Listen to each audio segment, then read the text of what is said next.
तो आज से हम लोग अष्टावक्र संहिता हिंदी में शुरू कर रहे हैं। तो शुरू करने से पहले इस ग्रंथ ग्रंथ के संबंध में कुछ बातें हम लोगों को जान लेना चाहिए। जैसे अष्टावक्र संहिता अद्वैत वेदांत पर आधारित है। अद्वैत वेदांत, अद्वैत का अर्थ है जहां पे एक ब्रह्म को छोड़ के और द्वितीय कोई अस्तित्व नहीं है। जैसे हम लोग संसार को देखते हैं तो अद्वैत वेदांत कहता है कि ये जो संसार है ये भी परम ब्रह्म ही है।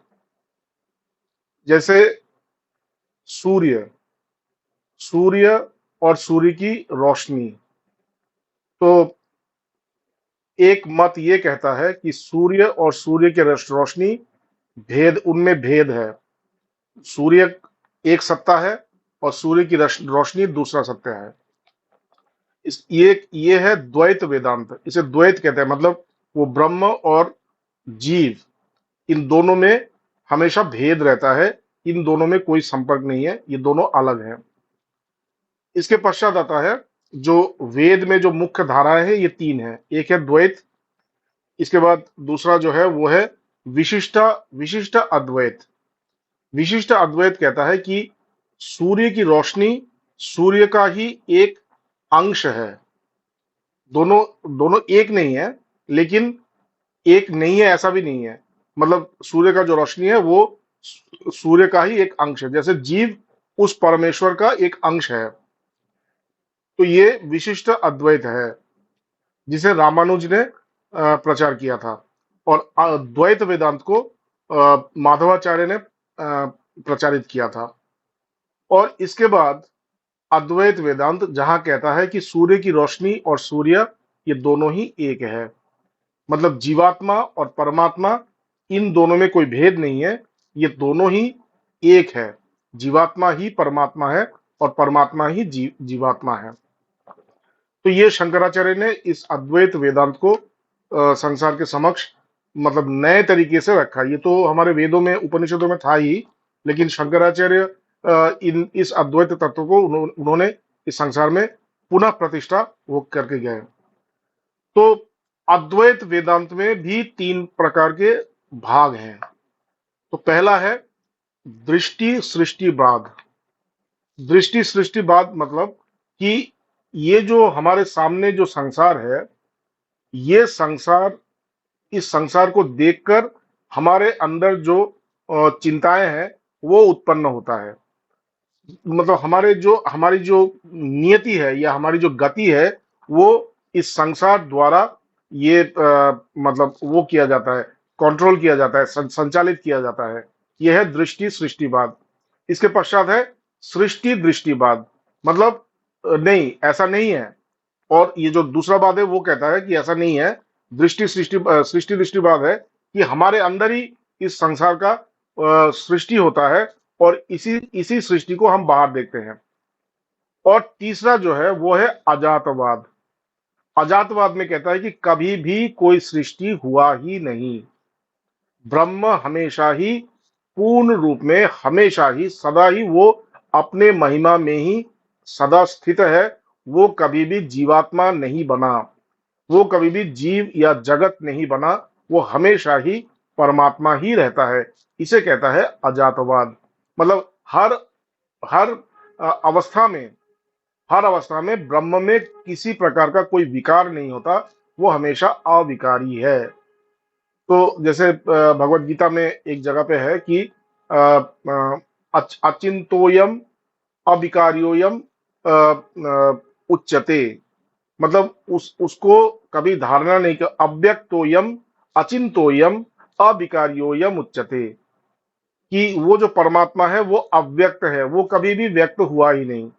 जो व्यक्त होता है वो परमात्मा नहीं है, वो हमेशा ही अव्यक्त ही रहता है।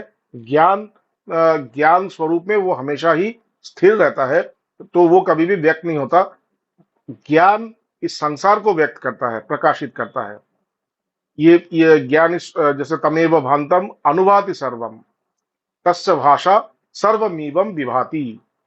तो आपके प्रकाश के साथ ही ये संसार प्रकाशित होता है, लेकिन हम लोग केवल उस संसार को देखते हैं। हम लोगों ने कभी भी आपको नहीं देखा, आपके स्वरूप को नहीं देखा, या अपने स्वरूप को कभी देखा नहीं है। तो यहाँ पे ब्रह्म मैं स्वयं हूं, या आप सभी हैं, यही ब्रह्म। तो कहता है कि अव्यक्तोयम, वो कभी भी व्यक्त नहीं होता। इसके बाद अचिंतोयम, अयम अचिंत, अचिंत मतलब जिसकी धारणा कभी होती नहीं है, तो उस परमात्मा की कभी धारणा होती ही नहीं है। अब अव्यक्तोयम अचिंतोयम अविकार्योयम उच्यते, और वो हमेशा ही अविकारी है। परंतु हम जब संसार को देखते हैं, वहां पे हमेशा ही विकार रहता है। जैसे हम लोग कल जो क्लास कर रहे थे इंग्लिश में, तो वहां पर भी इसी परमात्मा के बारे में कहा कि वो परमात्मा अविकारी है। तो भगवान कृष्ण ने भगवत गीता में विकार क्या क्या होता है उसके बारे में एक विस्तार से एक अर्जुन को समझाया था कि देखो ये सब विकार होता है, और इसके परे परमात्मा है। तो विकार क्या क्या होता है, उन्होंने कहा था कि महाभूत अहंकार बुद्धिर अव्यक्तमेव च। महाभूत जैसे पंच महाभूत, पृथ्वी, जल, वायु, अग्नि और आकाश, ये पंच महाभूत है, इसमें विकार होता है। महाभूत अहंकार, हमारा जो अहंकार है, अहंकार मतलब हमारे अंदर जो कर्ता भाव है कि मैं करता हूं, ये जो भाव है, ये भाव भी हमेशा परिवर्तित रहता होता है, तो ये भी विकारग्रस्त होता है, तो ये मैं नहीं हूं। महाभूत अहंकार बुद्धि, बुद्धि, हमारा जो बुद्धि है, जिस बुद्धि को के सहारे हम इस संसार में निवेश करते हैं, इस संसार में चलते हैं, इस संसार में निर्वाचन करते हैं, निर्धारित करते हैं, वो उसे कहता है बुद्धि। जैसे हमारे सामने दो मन दो प्रकार के ऑप्शंस को लेके आते हैं। आप इसे भी चूज कर सकते हैं, आप इसे भी चूज कर सकते हैं। ये दो ऑप्शंस हमारे सामने मन देता है, संकल्प और विकल्प। लेकिन इन दोनों में मुझे कौन सा लेना है, ये बुद्धि तय करता है। इसलिए बुद्धि को कहता है निश्चयात्मिका बुद्धि, बुद्धि निश्चय करता है। तो ये बुद्धि भी विकारी है। महाभूता अहंकार बुद्धि अव्यक्तमेव च। अव्यक्त, अव्यक्त क्या है, हम एक शब्द को जानते हैं, चित्त। हम लोग कहते हैं आध्यात्मिक जगत में, हम लोग कहते हैं कि चित्त शुद्ध होना, लेकिन चित्त को बारे में, चित्त है क्या हम लोग नहीं जानते। हम लोग को लगता है कि चित्त शुद्ध का मतलब है मन की शुद्धि, तो मन शुद्धि नहीं है ये। मन का मतलब है चिंताओं का समष्टि। सब जितने भी चिंताएं हमारी है, सभी चिंताओं की समष्टि को मन कहता है। लेकिन ये मन जो है, ये कहाँ पे ये सृष्टि होता है, ये जो मन का मतलब है चिंताएं, ये चिंताएं कहाँ पे सृष्टि होती है, इसके बारे में हमें पता नहीं रहता। ये चिंता उत्पन्न होकर के जब मेरे समक्ष प्रकाशित होता है, तभी मैं उस चिंता को देखता हूं। उससे पूर्व उस चिंता के बारे में मुझे पता ही नहीं रहता। जैसे हम लोग अपने जीवन में चलते हैं, लेकिन जैसे अभी अभी हम लोग मतलब वर्तमान में हम लोग अभी हैं, लेकिन अभी से 5 मिनट पश्चात हम लोग क्या सोचेंगे या हमारे अंदर क्या चिंताएं आएंगी, ये हमें पता नहीं है। हम लोग कहते हैं कि मेरा मन, अगर मेरा मन होता तो मैं तो मन के बारे में सब कुछ जानता, लेकिन अभी से 2 मिनट बाद किस प्रकार का चिंता होगा, मेरे अंदर क्या भाव होगा, इसके बारे में मुझे पता नहीं चलता। इसका मतलब है ये जो चिंताएं हैं, इसकी सृष्टि कहीं और हो रही है, और ये सृष्टि होने के पश्चात ये मेरे सामने जब प्रकाशित होता है, तभी वो चिंता के रूप में मेरे सामने प्रकाशित होता है, और मैं उस चिंता को देखता हूं। तो जहां पे ये चिंताएं, मतलब जहां पे ये चिंताएं उत्पन्न होती है या चिंताओं की सृष्टि होती है, उस स्थान को चित्त कहते हैं। क्योंकि हम लोग कभी भी उस चित्त को नहीं देखते, हम लोग केवल उस चित्त का जो कार्य है, चिंता, उस चिंता को ही देखते हैं, इसलिए उस चित्त को अव्यक्त कहता है। लेकिन ये अव्यक्त परमात्मा के बारे में नहीं कहता। ये अव्यक्त है जहां से मन की सृष्टि होती है या चिंताओं की सृष्टि होती है, उसे कहता है चित्त, और ये चित्त अव्यक्त है।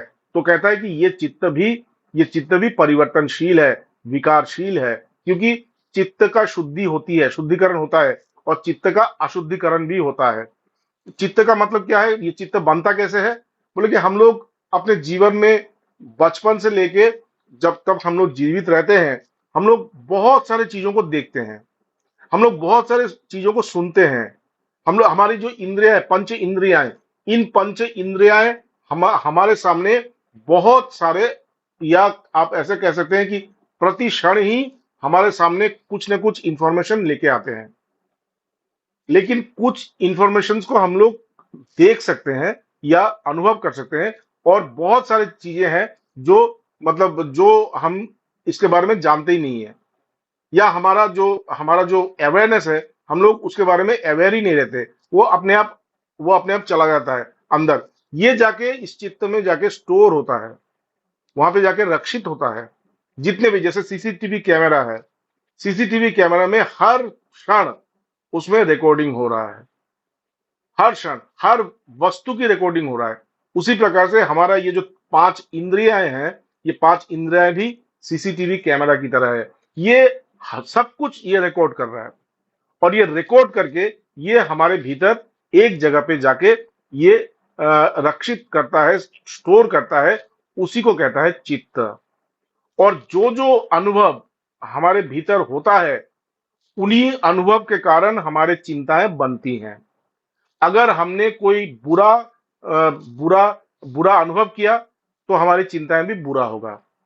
अगर हमने कुछ अच्छा चिंता किया, तो हमारे चिंताएं जो है, हमारे, अगर हमने कुछ अच्छा अनुभव किया, तो हमारा चिंतन जो है वो अच्छा होगा। इसीलिए बार बार कहता है कि सत्संग करो, सत्संग करो, साधु संग करो। क्यों? साधु संग जितना करोगे, उससे क्या होगा कि तुम्हारे अंदर अच्छी बातें जाएंगी, तुम्हारे अंदर अच्छी भावनाएं जाएंगी। वो भावनाएं तुम्हारे मन में, तुम्हारे चित्त में जाके रक्षित होगा, तो वो क्या करेगा, तुम्हारे अंदर जो गलत भावनाएं हैं, जो बुरे भावनाएं हैं, जो दुर्भाव है, उसको वो मिटा देगा, उसको वो मिटा देगा। इसलिए कहता है कि निष्काम कर्म करना चाहिए। हमें हमेशा ही ऐसा कर्म करना चाहिए जिससे केवल हमें लाभ ना हो, जिससे संसार का लाभ हो, जिसमें इसलिए हमें निष्काम कर्म करना चाहिए, हमें साधु संग करना चाहिए, हमें ईश्वर का नाम लेना चाहिए, ताकि हमारा चित्त जो है वो शुद्ध हो, ताकि उस चित्त के द्वारा उत्पन्न हर चिंता हमें शुद्धता प्रदान करे, हमारी चिंताएं शुद्ध हो। तो ये जो चित्त है, ये चित्त भी विकारशील है, ये भी परिवर्तन होता है। तो महाभूत अहंकार बुद्धिर अव्यक्तमेव च इंद्रियाणि दशैकम च, इंद्रियाणि दशैकम च, इंद्रियाणि दशैकम च मतलब 10 इंद्रियां। हमारा पांच हमारे हमारे पास पांच कर्मेंद्रिय है और पांच ज्ञानेंद्रिय है। ज्ञानेंद्रिय के बारे में हम लोग जानते हैं, चक्षु, कर्ण, नासिका, जीवा और त्वक, ये है पांच ज्ञानेंद्रिय। और पांच कर्मेंद्रिय क्या है? वाक, पानी, पादो, उपस्थ, पायु। तो वाक क्या है? जो हम लोग जो वचन, हमारी जो वाणी जहां से निकलती है, वो है वाक। पानी, पानी का मतलब है हाथ। पाद का मतलब है पैर। उपस्थ, उपस्थ का मतलब है ये हमारा पेट। और पायु, पायु का मतलब है हमारी जननेन्द्रिय। तो ये जो पांच है, ये पांच हमारे इंद्रिया है, इंद्रिय है, कर्मेंद्रिय है। इनके द्वारा हम कर्म करते हैं। और जो जो जो चक्षु, कर्ण, नासिका, जीवा और त्वक, ये है ज्ञानेन्द्रिय। इनके द्वारा हम इस संसार को जानते हैं, इस संसार को, मतलब इस संसार के बारे में हमें बोध होता है, इस संसार में हम व्यवहार करते हैं। तो ये 10 इंद्रियां हैं। तो ये जो 10 इंद्रियां हैं, ये भी विकारशील है। इंद्रियाणि दशैकम च पंचचेंद्रिय गोचराहा, पंच च इंद्रिय गोचराहा। इंद्रिय गोचर, इंद्रिय गोचर मतलब इंद्रियों के द्वारा जिसको हम जानते हैं वो। तो ये क्या है? हम चक्षु के द्वारा हम रूप को जानते हैं, तो ये रूप एक इंद्रिय गोचर है। उसी प्रकार से कर्ण के द्वारा हम लोग शब्द को जानते हैं, तो ये जो शब्द है वो भी एक इंद्रिय गोचर है। इसके बाद नासिका के द्वारा हम लोग गंध को जानते हैं, तो नासिका भी एक इंद्रिय गोचर है। जीभा के द्वारा हम लोग रस को जानते हैं, और त्वचा के द्वारा हम लोग स्पर्श को जानते हैं। तो ये रूप, रस, गंध, शब्द और स्पर्श, ये जो पांच है, ये पांच इंद्रिय गोचर है, और इसी को विषय कहता है। ये इंद्रियों का विषय है, जो हम लोग कहते हैं ना विषय वासना में लिप्त लिप्त रहता है। हम लोगों को विषय त्याग करना होता है, हमारे भीतर निर्विषय करना पड़ता है। ये जो निर्विषय मतलब ये जो रूप है, इस रूप के प्रति अनासक्ति ही निर्विषय होना है, या शब्द के प्रति अनासक्ति, या गंध के प्रति अनासक्ति, या स्पर्श के प्रति अनासक्ति, या रस के प्रति अनासक्ति। जब ऐसा होगा तभी हम निर्विषय होंगे। तो पंचचेंद्रिय गोचराः। इसके बाद क्या है? इच्छा द्वेष सुखम दुखम संघात चेतना धृति। ये सब जो है, ये सब भी परिवर्तनशील है। इच्छाओं में परिवर्तन होता है, हम लोग जानते हैं। और द्वेष मतलब अनिच्छा, उसमें भी परिवर्तन होता है, उसमें भी विकारग्रस्त होता है। तो इच्छा द्वेष, सुखम दुखम, सुख और दुख, इनमें भी परिवर्तन, सुख दुख में परिवर्तित हो जाता है, दुख सुख में परिवर्तित हो जाता है, तो इसमें भी परिवर्तन होता है। संघात मतलब हमारा शरीर, ये शरीर प्रति क्षण ही परिवर्तनशील है। हमेशा हम लोग, हर क्षण हम लोग मृत्यु की तरफ अग्रसर हो रहे हैं। और चूंकि हम लोग हर क्षण मृत्यु की तरफ अग्रसर हो रहे हैं, इसीलिए मतलब ये हम लोग नहीं अग्रसर हो रहे, ये जो शरीर है वो मृत्यु की तरफ अग्रसर हो रहा है। इस शरीर का जन्म हुआ है और ये शरीर का ही मृत्यु होगा। मेरा कभी जन्म नहीं हुआ, ना ही मेरी कभी मृत्यु होगी। देहिनोस्मिन् यथा देहे कौमारम यौवनम जरा तथा देहांतर प्राप्ति धीरस्तत्र न मुज्जति। ये जो शरीर है, इस शरीर देह, इस देह के भीतर एक देही है। देह और देही, देह जिसका दाहा होता है, जिसका दाहा हो जाएगा उसे देह कहते हैं। तो ये जो देह है, ये इसका जन्म होता है, ये कुमार बनता है, ये युवक बनता है, ये एक समय जाके जराग्रस्त होता है और इसमें मृत्यु होती है। लेकिन इसके अंदर जो देही रहता है, आत्मा रहता है, परमात्मा रहता है, उसमें कोई परिवर्तन नहीं होता, उसमें कोई विकार नहीं होता, केवल शरीर का ही विकार होता है। तो शरीर भी विकारी है। इच्छा द्वेष सुखम दुखम संघात चेतना, शरीर बोध, मैं शरीर हूं, ये जो बोध है, ये बोध भी विकारग्रस्त होता है, क्योंकि मैं शरीर हूं, ये बोध के द्वारा ही हम लोग इस संसार में निवास करते हैं, संसार में व्यवहार करते हैं। हमारा जो पूरा जीवन है, वो जीवन इसी बोध पे आधारित है कि मैं शरीर हूं। लेकिन जब मैं गुरु के पास जाता हूं, गुरु कहता है कि तुम शरीर नहीं हो, तुम परमात्मा हो, तुम परम तत्व हो, तुम शरीर नहीं हो। शरीर तो जड़ है, लेकिन तुम चेतन हो। शरीर का जन्म होता है, तुम्हारा कोई जन्म नहीं होता। शरीर की मृत्यु होती है, तुम्हारा कोई मृत्यु नहीं होता। अजो अजो नित्यो शाश्वतो यम पुरानो न हन्यते हन्न माने शरीरे। ये शरीर अज, ये जो आत्मा है वो अज है, नित्य है, वो हमेशा रहता है, मतलब उसकी मृत्यु भी नहीं होती। हाँ, अजो नित्यो शाश्वतो यम, इसका कोई क्षय नहीं होता। शरीर का क्षय होता है, लेकिन परमात्मा का कभी क्षय नहीं होता। और पुराण है, ये जो वेदों में जिसको परमात्मा कहते हैं, वही ये परमात्मा है। न हन्यते हन्न माने शरीर, कोई आपके शरीर को हत्या कर सकता है, परंतु आप कभी भी हत्या नहीं होते। आप हमेशा ही जीवित रहते हैं, चेतनवान रहते हैं।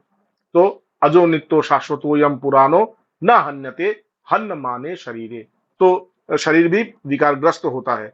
इसके बाद इच्छा द्वेष सुखम दुखम संघात चेतना धृति। चेतना मतलब शरीर बोध, और धृति धारण करने की क्षमता। तो इन सब में ये सब लोग विकारी होता है। और आप देखेंगे कि इन्हीं चीजों को लेकर के मैं अपने आप को समझता हूं। मेरा जो अस्तित्व है संसार में, मेरा जो अस्तित्व है, ये जो जीव है, ये जीव इन्हीं सब चीजों को लेकर के है। और मैं समझता हूं कि यही सब ये महाभूत अहंकार बुद्धि अव्यक्तमेव च इंद्रियाणि दशैकम च पंचचेन्द्रिय गोचराः इच्छा द्वेष सुखम दुखम संघात चेतना धृति, यही सब मैं सोचता हूं कि ये मैं हूं। लेकिन वेदांत कहता है कि ये तुम नहीं हो, ये सभी विकारी है, ये जड़ है, ये जड़ है, तुम इसके परे हो। इन सब को छोड़ने के बाद, इस सबको सबसे परे परे जाने के पश्चात जो रहता है उसे कहता है परमात्मा। वही परमात्मा है और वही तुम हो। तत्त्वमसि, तत्त्वमसि, तत्त्वमसि, तुम ही वो हो, तुम ही वही हो। तत्व वो, तुम वो हो। ये वो कौन है? ये वो परमात्मा है। तुम जिसे तुम समझते हो वो तुम नहीं हो। आप जिसे आप समझते हैं वो आप नहीं है, आप इससे परे हैं। और जिसको आप समझते हैं वो केवल जड़ है, वो विकारशील है। तो इसलिए कहता है कि अव्यक्तोयम अचिंतोयम अविकार्योयम उच्यते। ये जो परमात्मा है, ये जो परमात्मा है, ये अव्यक्त है, इसकी धारणा कभी नहीं हो सकती और इसमें कोई विकार नहीं होता। तस्मादेवं विदित्वेनम नानुशोचितुम अर्हसि। अपने आप को ऐसा जानकर हे अर्जुन, कभी भी शोक करना तुम्हारा उचित नहीं है। तो अगर आप शोक से परे जाना चाहते हैं, अगर आप दुख से परे जाना चाहते हैं, अगर आप जीवन में किसी प्रकार की कोई समस्या से, मानसिक, शारीरिक या आध्यात्मिक समस्या से परे जाना चाहते हैं, उससे मुक्त होना चाहते हैं, तो इसका सबसे सुंदर और सबसे सरल उपाय है कि अपने आप को जानिए, अपने स्वरूप को जानिए, आपके स्वरूप को जानिए। आप कौन है? हमारे हमारे हमारे जो वेद है, उपनिषद है, उपनिषदों में ऋषि कहते हैं आत्मानम विद्धि, आत्मा को जानो। इस संसार में हम लोग इसको जानते हैं, उसको जानते हैं, ये जानते हैं, वो जानते हैं, विदेशों में क्या हो रहा है, उस घर में क्या हो रहा है, उधर क्या, ये सब हम लोग जानते हैं। बोले ये सब अज्ञान है। इन सब को जान के कोई भी कोई भी कोई भी उपयोग में नहीं आएगा। जब तुम इस संसार से जाओगे तो जाने से पहले तुम्हें डर लगेगा। क्यों? क्योंकि तुमने जाना नहीं कि तुम इस संसार में क्यों आए हो और तुम इस संसार से कहां जाओगे। इसलिए हर व्यक्ति मतलब मृत्यु से पहले डर जाता है, क्योंकि उसे पता नहीं रहता वो कहां जा रहा है। लेकिन जो ज्ञानी है, जिसने अपने स्वरूप को जाना, जो ज्ञानी है, वो जब जानता है कि उसका अंत सामने है तो उसे बड़ा हर्ष होता है, बड़ा आनंद होता है। उसे लगता है कि मैं मुक्त हो गया। वो बहुत आनंदित होता है क्योंकि उसे पता है कि वो कहां जा रहे हैं। तो ये इसीलिए हमेशा ही ज्ञान चर्चा करने की आवश्यकता है। तो जिसे मैं अपना जानता हूं, जिसे मैं जानता हूं, वो मैं नहीं हूं। वो मैं नहीं हूं। मैं कौन हूं? कोहम, कोहम कौन हूं मैं? जैसे शंकराचार्य ने कहा था, कातव कांता कस्ते पुत्रा संसारो यमतीव विचित्रा। आप किसके पति हैं? आप किसके पत्नी हैं? आप किसके पिता हैं? आप किसके संतान हैं? आप किसके संतान है? ये सब जो है, ये मतलब ये सब एक विचित्र बात है। ये संसार एक विचित्र है। आप किसी के भी पिता नहीं है, आप किसी के भी पुत्र नहीं है, आप किसी के पति नहीं है, आप किसी के पत्नी नहीं है, आप किसी के भ्राता नहीं है। आप तो हमेशा परमात्मा है, आप तो हमेशा परमात्मा है। लेकिन ये हम नहीं जानते। हम क्या जानते हैं कि हम इनके पुत्र हैं, हम इनके पति हैं, हम इनके इनके पिता हैं, ये हम जानते हैं। शंकराचार्य कह रहे हैं, कातव कांता कस्ते पुत्रा संसारो यमतीव विचित्रा। इसके पश्चात कहता है कस्य त्वम, कौन तुम्हारा है इस संसार में? अच्छी तरीके से देखो, कोई तुम्हारा नहीं है। इस संसार में सभी लोग आते हैं अपने अपने अपने अपने अपने स्वार्थ को पूर्ण करने के लिए, अपने अपने भीतर जो वासनाएं हैं, जो इच्छाएं हैं, उन इच्छाओं को पूर्ण करने के लिए आता है। जब उनकी इच्छाएं तुम्हारी इच्छा के साथ साथ मेल खाता है, तभी तुम्हारा उसके साथ दोस्ती होता है। जब उनकी इच्छाएं तुम्हारी इच्छाओं से मेल नहीं खाएगा, दोस्ती टूट जाता है। इस संसार की दोस्ती, इस संसार का मित्रता, इस संसार के संबंध सभी स्वार्थ पे आधारित है। स्वामी विवेकानंद ने कहा था, ये संसार कैसे है जानते हो? पिता पुत्र को भी स्थान नहीं देता। पिता अपने स्वार्थ के जगह पे पुत्र को स्थान नहीं देता, पुत्र अपने स्वार्थ के जगह पे पिता को स्थान नहीं देता। स्वार्थ, स्वार्थ और केवल स्वार्थ, ये संसार है। और हम लोग सोचते हैं कि यही नॉर्मल है, लेकिन ये नॉर्मल नहीं है। हम लोग एक सुंदर संसार बना सकते हैं। कैसे? जब मैं अपने आप को जानूंगा। तो कस्य त्वम, जानना होगा कि मैं किसका हूं। अच्छी तरीके से देखेंगे, इस संसार में आप हमेशा ही अकेले हैं, कोई आपका नहीं है।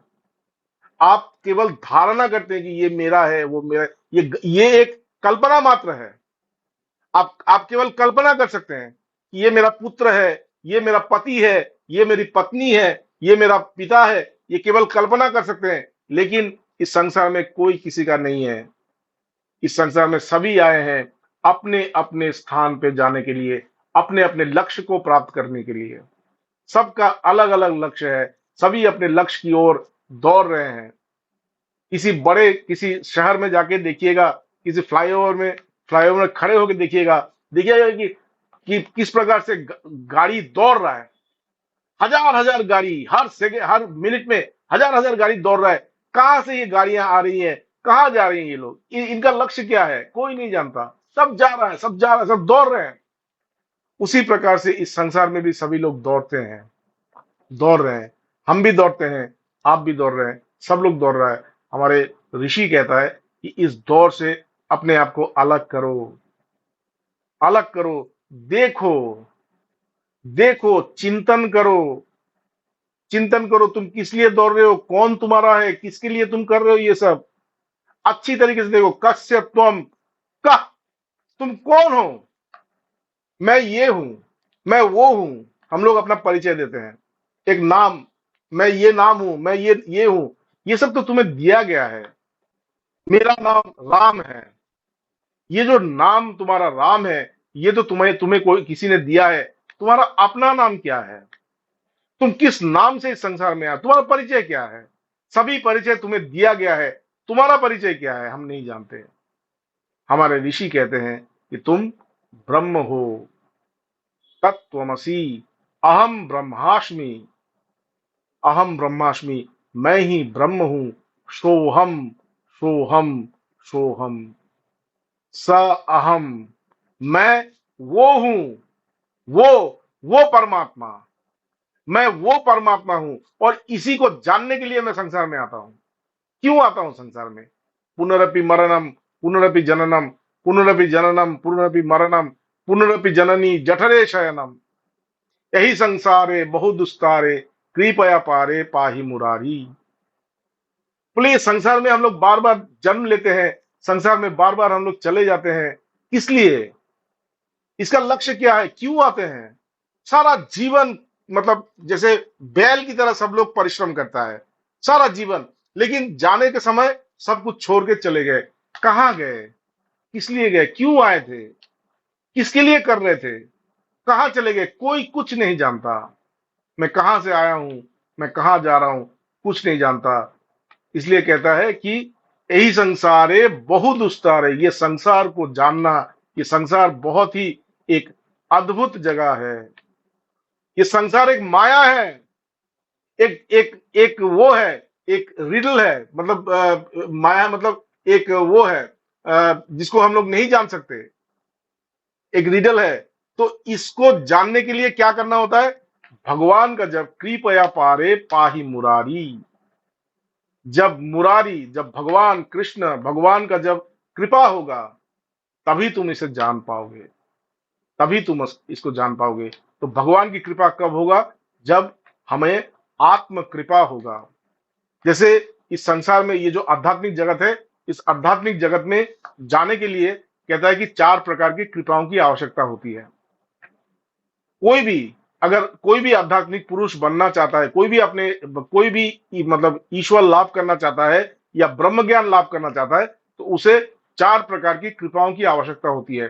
पहला है आत्म कृपा, पहला है आत्म कृपा, दूसरा है शास्त्र कृपा, तीसरा है गुरु कृपा, और चौथा है ईश्वर कृपा। तो आत्म कृपा क्या है? जिस दिन आप उस परम सत्य को जानने की इच्छा करेंगे, उसे कहता है आत्म कृपा।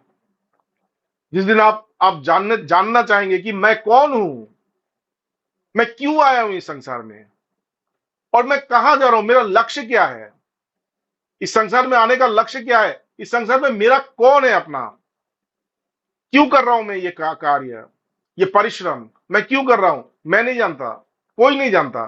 सब लोग कर रहे हैं, सब लोग कर रहे हैं, जैसे बैल को लगा दिया करते रहो तो सब पीछे से मार रहा है, उसी प्रकार से भगवत गीता में एक जगह पे भगवान कृष्ण कहता है कि ईश्वर सर्वभूतानाम हृदय अर्जुन तिष्ठति भ्रामयंती सर्वभूतानि जंत्र रूरानि मायया। बोले हे अर्जुन, ईश्वर सबके हृदय के अंदर अंदर रहते हैं, सबके हृदय में वो वास करते हैं, और वास करके वो क्या करते हैं, अपने माया शक्ति के द्वारा सबको केवल घुमाते रहते हैं। और सब लोग घूम रहे हैं, सब लोग घूम रहे हैं, सबको ऐसा लगता है कि मैं अपने लिए घूम रहा हूं, मैं अपने से घूम रहा हूं। जैसे आप देखें तो किसी जो पुतला है, वो पुतला को चाबी देके छोड़ दिया और पुतला नाच रहा है। पुतला नाचते नाचते वो सोच रहा है कि मैं नाच रहा हूं। बोले जब तक चाबी है तब तक नाचोगे, चाबी खत्म, नाचना बंद। उसी प्रकार से जितना दम यहाँ पे दिया गया है, जितनी सांसें यहाँ पे दिया गया है, उतने सांसों के लिए ही ये सब चलेगा। जिस दिन वो सांसें पूर्ण हो जाएगा, इसके पश्चात एक सांस एक सांस भी तुम अधिक नहीं ले पाओगे। करके दिखाओ, मेरा शरीर है, मेरा शरीर है, मेरा मन है, करके दिखाओ। जब जीवन के अंत में जब सांसें रुक जाएंगी, तब एक और सांस लेके दिखाओ, नहीं सकोगे। मेरा मन है, मेरा मन में मैं कुछ भी करूं, कुछ भी करके दिखाओ, तो तुम्हारे अंदर से जो जो आएगा, जैसे बोलेगा वैसे तुम करोगे। अगर तुम्हारा मन है तो मन को रोक के दिखाओ, मन के रोक के दिखाओ। जो चिंताएं आ रही है, उन चिंताओं को रोक के दिखाओ, दूसरे प्रकार की चिंताएं करो, करके दिखाओ, नहीं सकोगे। जिस प्रकार से वेग आ रहा है, ये चिंताओं का वेग जो आ रहा है, उसी वेग में तुम बहते जा रहे हो, और तुम सोच रहे हो कि तुम सब कुछ कर रहे हो। तुम कुछ नहीं कर रहे हो, सब कुछ तुमसे करवा रहा है, करवा रहा है। अहंकार विमूढ़ात्मा कर्ता अहम इति मन्यते। हमारा जो अहंकार है, हमारा जो कर्ता भाव है, वो एक मूर्ख है। वो अपने आप को कर्ता मानता है। वो सोचता है कि मैं करता हूं, मैं कभी भी करता नहीं हूं, मुझसे ये कार्य करवा रहे हैं, और मैं कर रहा हूं। तो इसलिए हमें क्या चाहिए? हमें मैं कौन हूं, ये जानना आवश्यक है। और इसको जानने के लिए क्या करना होगा? बोले आत्म की कृपा। मुझे इसको जानने की इच्छा करना होगा, आत्म कृपा। इसके बाद क्या? जब मेरा आत्म कृपा होगा, जब मैं इसे जानने की इच्छा करूंगा, तब क्या करूंगा? देखिएगा, आपको जब जानने की इच्छा होती है, तब आप क्या करते हैं? किसी किसी पुस्तक को पढ़ते हैं, रामायण को पढ़ेंगे, भगवत गीता को पढ़ेंगे, कोई ना कोई महापुरुष के जीवन को पढ़ेंगे, उनके वाणियों को पढ़ेंगे। मतलब शास्त्र को देखना शुरू होता है। शास्त्रों में लिखा हुआ है कि देखो, शास्त्र को पढ़ के पंडित बन सकते हो, लेकिन शास्त्र पढ़ के तुम ज्ञानी नहीं बन सकते। ज्ञानी बनने के लिए तुम्हें गुरु के पास जाना होगा, गुरु से सुनना होगा। हमारे गुरुजी जब थे, तब जब हम लोग पहले पहले जब आए उनके पास, जब हम लोग वेदांत के बारे में सुने, तो हमें उपनिषद पढ़ने की बड़ा इच्छा हुआ। तो हमने एक दिन उनसे कहा कि मैं उपनिषद पढ़ना चाहता हूं। भगवान जी बोले, नहीं, अभी नहीं, अभी जो मैं बोल रहा हूं वो सुनो, जब समय होगा तब मैं बोलूंगा, अभी पढ़ो, उससे पहले नहीं। तो ये जो तत्व है, ये जो पथ है, उसे कहता है गुरुमुखी विद्या। अगर शास्त्र पढ़ के आपको ये बोध हो जाए कि शास्त्र पढ़ के कोई फायदा नहीं है, मुझे तो किसी गुरु के शरण में जाना होगा, किसी गुरु से सुनना पड़ेगा। कौन सा गुरु? जो जो ज्ञानी हो। कल हम अष्टावक्र गीता पढ़ रहे थे, जिसमें अनासक्ति की बातें आ रही थी, तो उसमें गुरु की लक्षण के बारे में कहा, गुरु कौन होता है? तो क्या बोले कि जो व्यक्ति हमेशा जानता हो कि मैं परमात्मा हूं, जो हमेशा के लिए जानता है, वो कुछ भी करे, वो कुछ भी करे, लेकिन वो जानता है कि मैं परमात्मा हूं। और और क्या? जिसमें कोई इच्छा नहीं है, जो निष्काम है, जो निष्काम है, और यदृच्छा लाभ, और जो कभी कोई कार्य नहीं करता, जो भी आता है उसे वो स्वीकार करता है, सहर्ष स्वीकार करता है। वो अपने लिए कोई उद्यम नहीं करता, उसमें कोई उद्यम नहीं होता। जो भी हाथ के सामने आया, उसी को उसने उसने उसी को वो, मतलब, सहर्ष स्वीकार करते हैं, यदृच्छा लाभ। और क्या? इस संसार के ये जो जन्म और मृत्यु, संस्कृते, ये जो जन्म और मृत्यु, इस जन्म और मृत्यु से जो परे चला गया हो, वही गुरु है। तो ऐसा एक व्यक्ति का खोज करना पड़ता है, जो जो निष्काम हो, जो जिसमें कोई उद्यम नहीं है, और जो संसार से परे चला गया हो, जो पूर्ण रूप से जानता हो कि मैं परमात्मा हूं, वही सदगुरु है। लेकिन उस सदगुरु का खोज कैसे करेंगे? अगर आपके अंदर आत्मज्ञान लाभ करने की इच्छा हो, प्रबल इच्छा हो। अगर आपके अंदर आत्मज्ञान लाभ करने की प्रबल इच्छा हो, तो आप देखेंगे कि गुरु आपके समक्ष अपने आप आएंगे। आपको गुरु खोजने की आवश्यकता नहीं है। हम लोग गुरु खोजने जाते हैं, बोले नहीं, गुरु को खोजा नहीं जाता, गुरु अपने से प्रकाशित होता है। जब आपका मन ऐसा हो जाएगा कि आप आत्मज्ञान लाभ करने के लिए बेचैन हो जाएंगे, व्याकुल हो जाएंगे, तभी आप देखेंगे कि आपके समक्ष गुरु उपस्थित हो गया है। गुरु, और तभी गुरु का उपदेश आपके लिए कार्य करेगा, लाभ देगा। अगर आपके अंदर आत्म कृपा नहीं है, अगर आप ईश्वर को जानने की इच्छा नहीं कर, आपके अंदर ईश्वर को जानने की इच्छा नहीं है, अगर आपके अंदर ईश्वर को जानने की इच्छा नहीं है, अगर आपके अंदर संदेह है कि ईश्वर है भी कि नहीं, ईश्वर को लाभ कर भी सकते हैं कि नहीं, अगर ऐसा आपके अंदर संदेह है, तो कभी भी आप ईश्वर को लाभ नहीं कर सकते। कभी भी ईश्वर को लाभ करने के लिए हमेशा ही आपके अंदर ये विश्वास होना चाहिए कि मुझसे ये होगा, मुझसे ये होगा। इसलिए भगवत गीता में कहा गया है कि श्रद्धावान लभते ज्ञानम। जो श्रद्धा सो जो जो श्रद्धावान है, वही ज्ञान लाभ करता है। और जिसके अंदर श्रद्धा का मतलब है विश्वास, जिसके अंदर विश्वास है कि मैं उस परमात्मा को अनुभव कर पाऊंगा, वही अनुभव कर सकते हैं। और जिसके अंदर वो नहीं है, ये विश्वास नहीं है, जिसके अंदर अश्रद्धा है, अश्रद्धा धानस्य संशयात्मा विनश्यति।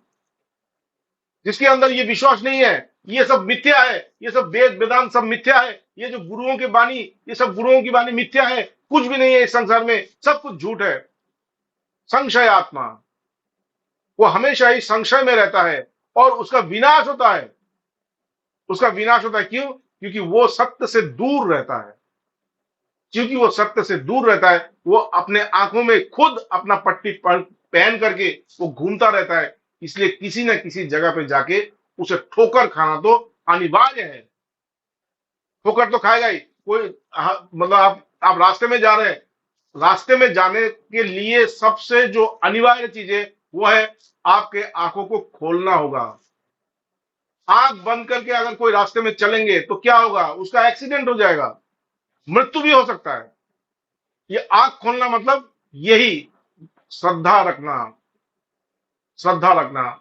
हमारे हमारे गुरु जी, हमारे भगवान जी जब शिष्य थे, वो गृहस्थ थे।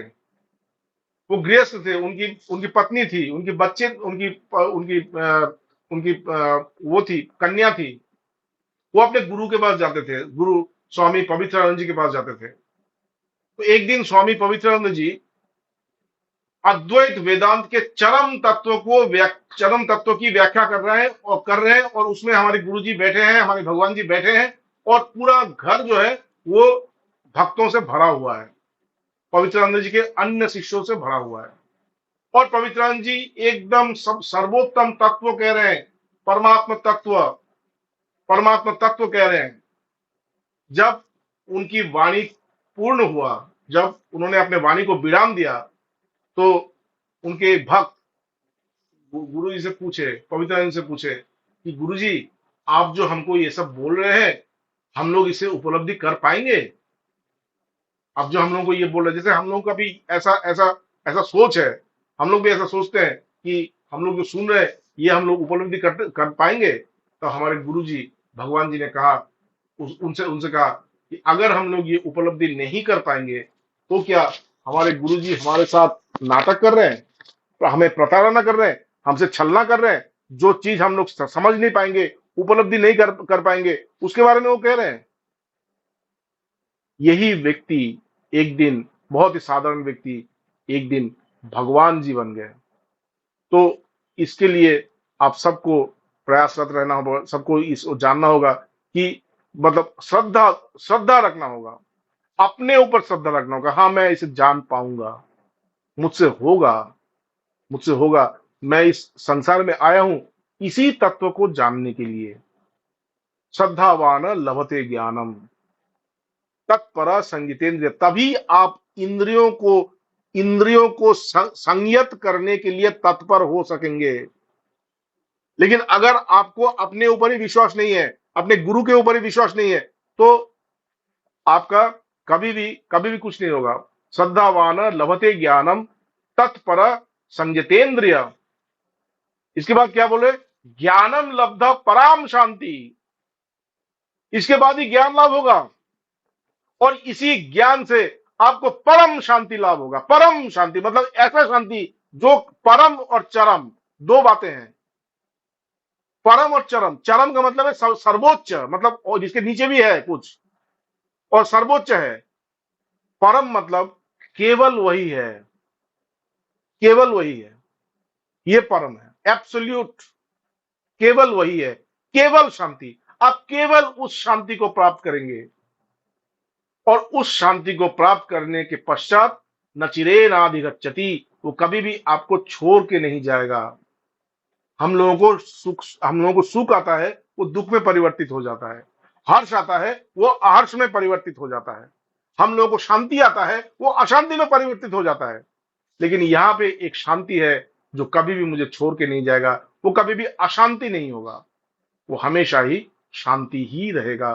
तो ये है मतलब शास्त्र के कृपा से जब मैं गुरु के पास जाऊंगा, गुरु के पास जाऊंगा, गुरु के उपदेश को सुनने के पश्चात, गुरु के उपदेश को सुनने के पश्चात, गुरु के उपदेश में श्रद्धा रख करके, गुरु के उपदेश में श्रद्धा रख करके जब मैं श्रवण करूंगा, तभी, जब मैं श्रद्धा पूर्वक श्रवण करूंगा, तभी उनकी बातें मेरे हृदय को स्पर्श करेंगे, मेरे हृदय को स्पर्श करेंगे।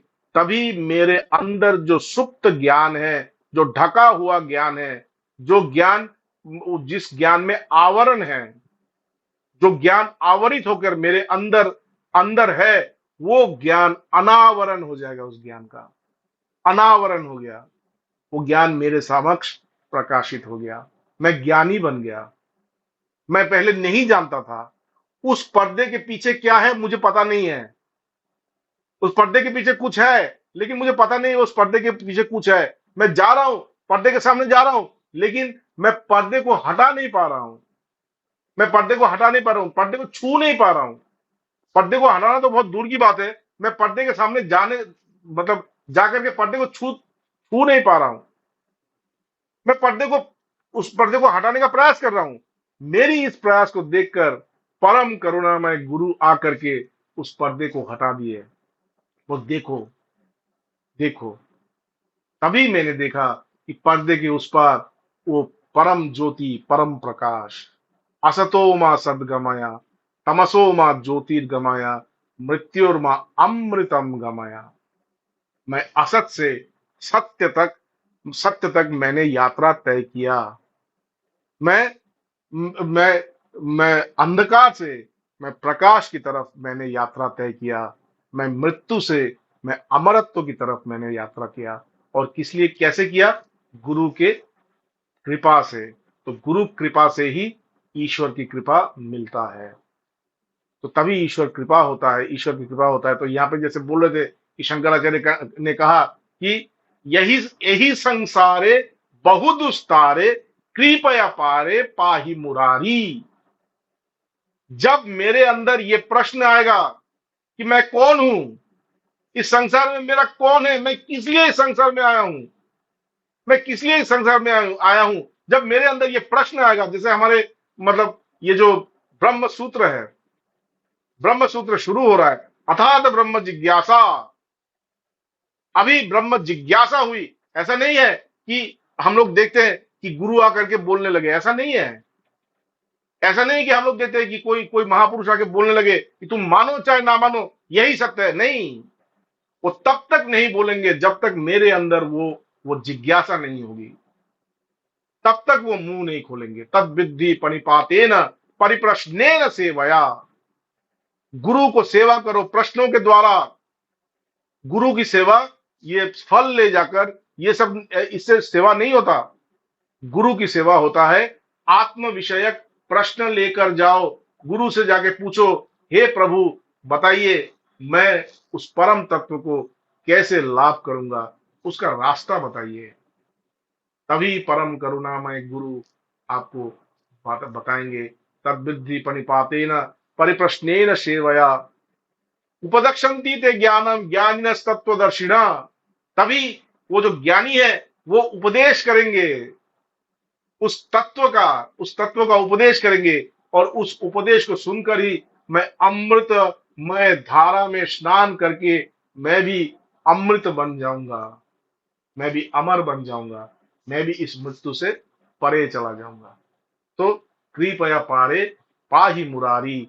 मुरारी की कृपा कब होगा, ईश्वर की कृपा कब होगा?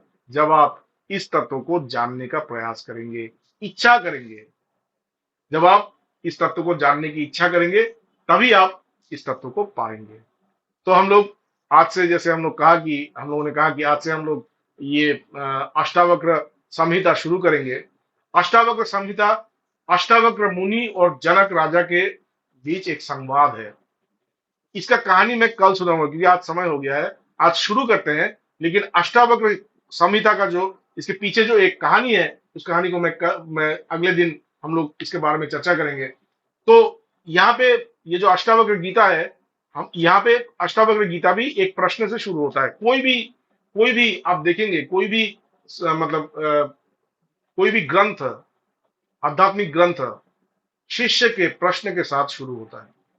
भगवत गीता में भी अर्जुन जब तक प्रश्न नहीं किए तब तक भगवान ने भगवत गीता नहीं कहा। हम लोग जानते हैं कि पहला जो अध्याय है वो अर्जुन विषाद योग है, जिसमें अर्जुन ने अपने विषाद के बारे में कहा, लेकिन उसमें उसने भगवान से कोई रास्ता नहीं मांगा, इसका कोई सॉल्यूशन नहीं मांगा कि प्रभु हमको ये जो मेरे अंदर जो कष्ट हो रहा है, इस कष्ट से मुझे मुक्त कीजिए, ऐसा नहीं मांगा। और इसलिए भगवान ने कुछ बोला भी नहीं। लेकिन दूसरे अध्याय में उसने भगवान से भगवान पे समर्पित हो करके श्रद्धा पूर्वक उन्होंने भगवान से मांगा कि मुझे इस जगह से मुझे उत्तीर्ण कीजिए, मुझे मुक्त कीजिए। कार्पण्य दोष अपहत स्वभाव पृच्छामि त्वाम धर्म संमूढ़ चेतः। मैं अपने धर्म के बारे में मूढ़ हो चुका हूं, इसलिए मैं पूछ रहा हूं। मैं कार्पण्य दोष से दूषित हो गया हूं। कार्पण्य दोष मतलब जो अपने जीवन के उद्देश्य को भूल जाए उसे कहता है कृपण। मैं उस कृपणता के दोष में दूषित हो चुका हूं, और इसलिए मैं पूछ रहा हूं। मैं अपना कर्म, मैं अपना धर्म सब कुछ भूल गया हूं। यह श्रेयम स्यान्निशितम ब्रूहि तन्मे। जो मेरे लिए श्रेय है, जो मेरे लिए अच्छा है, वो मुझे बताइए। शिष्यस्तेहम साधिमाम त्वाम प्रपन्यम। मैं आपका शिष्य हूं, मैं आपका शरणागत हूं, मुझे यहाँ से मुक्त कीजिए। जब उसने ये कहा तभी भगवान ने भगवत गीता का अमृत धारा बोलना शुरू किया। प्रश्न के बगैर उत्तर नहीं आता, उत्तर नहीं आता। तो यहां पर भी जनक ने एक प्रश्न किया और उसी प्रश्न का उत्तर देते देते ये अष्टावक्र संहिता तैयार हुआ, जनक अष्टावक्र संहिता। तो पहला जो अध्याय है वो है इंस्ट्रक्शंस ऑफ सेल्फ नॉलेज, मतलब आत्मज्ञान लाभ करने का, आत्मज्ञान लाभ करने का उपदेश, आत्मज्ञान लाभ करने का उपदेश। जनक उवाच, जनक बोल रहे हैं, क्या बोल रहे हैं? कथम ज्ञानम अवाप्नोति, मैं किस प्रकार से उस परमात्मा, उस परम ज्ञान को प्राप्त करूंगा, मैं किस प्रकार से उस परम ज्ञान को प्राप्त करूंगा। कथम मुक्तिर भविष्यति, और किस प्रकार से मुक्ति होगा मेरा, मुझे बताइए। मैं उस ज्ञान को कैसे लाभ करूंगा और मेरा ये जो मुक्ति है वो मुक्ति मुझे कैसे मिलेगा। वैराग्यम च वैराग्यम च प्राप्त वैराग्यम च कथम प्राप्नुमेतद, मैं वैराग्य को कैसे प्राप्त करूंगा। वैराग्य मतलब अनासक्ति, राग मतलब आसक्ति, वैराग मतलब अनासक्ति। वैराग मतलब संन्यास नहीं, वैराग मतलब ये जो संसार त्याग नहीं। राग, राग मतलब आसक्ति, विराग अनासक्ति, मैं उस अनासक्ति को कैसे प्राप्त करूंगा। इसकी आलोचना, इसकी जो चर्चा है वो चर्चा हम लोग कल करेंगे। आज तो समय हो रहा है। तो ब्रूहि मम प्रभु, हे प्रभु मुझे बताइए मैं किस प्रकार से ज्ञान लाभ करूंगा, मेरी किस प्रकार से मुक्ति होगी, और मैं इस विराग को कैसे प्राप्त करूंगा, मैं उस अनासक्ति को कैसे प्राप्त करूंगा, मुझे आप बताइए। तो अष्टावक्र उवाच, अष्टावक्र बोल रहे हैं, मुक्तिम इच्छसी चेतत विषयान विषवत त्यजा, अगर तुम मुक्ति को प्राप्त करना चाहते हो, अगर तुम मुक्त होना चाहते हो, मुक्त होना मतलब अगर तुम अज्ञान से मुक्त होकर ज्ञान में उत्तीर्ण होना चाहते हो। मुक्ति का मतलब मतलब संसार से मुक्ति नहीं, मुक्ति का मतलब शरीर से मुक्ति नहीं, मुक्ति का मतलब है अज्ञान से मुक्ति। जब हमें अज्ञान से मुक्ति लाभ होगी उसे कहता है मुक्ति। मैं नहीं जानता अपने आप को, जब मैं अपने आप को जान जाऊंगा तभी मैं मुक्त हो जाऊंगा उस अज्ञान से। तो अष्टावक्र कह रहे हैं कि अगर तुम मुक्ति लाभ करने की इच्छा करते हो तो क्या करना होगा। विषयान विषवद त्याजा, विषय को विष के समान त्याग करो। विषय क्या है? विषय है रूप, रस, शब्द, गंध, स्पर्श के प्रति आसक्ति। रूप, रस, शब्द, गंध, स्पर्श भी विषय नहीं है। रूप, रस, शब्द, गंध, स्पर्श के प्रति आसक्ति को विषय कहते हैं। तो अगर तुम मुक्ति लाभ करना चाहते हो तो विषयान विषवद त्याजा, विषय को विष के समान त्याग करो। इसके बाद दया आर्जव क्षमातोषम सत्यम पीयूषवद भजा, तुम कुछ गुणों का तुम वो करो, अभ्यास करो, और इसे अमृत की तरह अभ्यास करो। इसे ऐसा जानो कि इन्हीं गुणों को अभ्यास करके मुझे अमृतत्व लाभ होगा। ये जान करके इन गुणों का तुम अभ्यास करो। वो क्या है? दया, आर्जव निष्ठा, क्षमा, तोषम संतोष, और सत्यम। सत्यम, सत्यम अर्थात जो सत्य वचन बोलना, लेकिन कटु सत्य ना बोलना। कटु सत्य ना बोलना। ये सत्य वचन बोलना सत्य है, लेकिन कटु सत्य, जिस सत्य से दूसरे को हानि पहुंचे, दूसरे को कष्ट हो, उस सत्य को बोलना नहीं चाहिए। तो ये इन इन इन गुणों को तुम मतलब ये अमृत की तरह चर्चा करो, तभी तुम्हें मुक्ति लाभ होगा। तो आज हम लोग वाणी को यहाँ पे विराम देते हैं। अगले हम लोग कब फिर से मिलेंगे? ये तो मंगलवार ही एक दिन है, और तो अगले मंगलवार को हम लोग फिर से मिलेंगे। कल इंग्लिश का क्लास है 8:30 कल के, कल इंग्लिश का क्लास है 8:30 बजे से। अगर आप लोग सुनना चाहते हैं तो 8:30 बजे इंग्लिश का क्लास होगा। आप सबको प्रणाम और मैं ईश्वर से प्रार्थना करता हूँ कि आप सबको इस ज्ञान का अनुभूति हो। हरे कृष्ण। प्रणाम प्रणाम प्रणाम स्वामी जी, प्रणाम प्रणाम स्वामी जी। प्रणाम। चरण प्रणाम स्पर्श तो स्वामी जी, थोड़ा अगर कोई प्रश्न हो तो आप बता सकते हैं।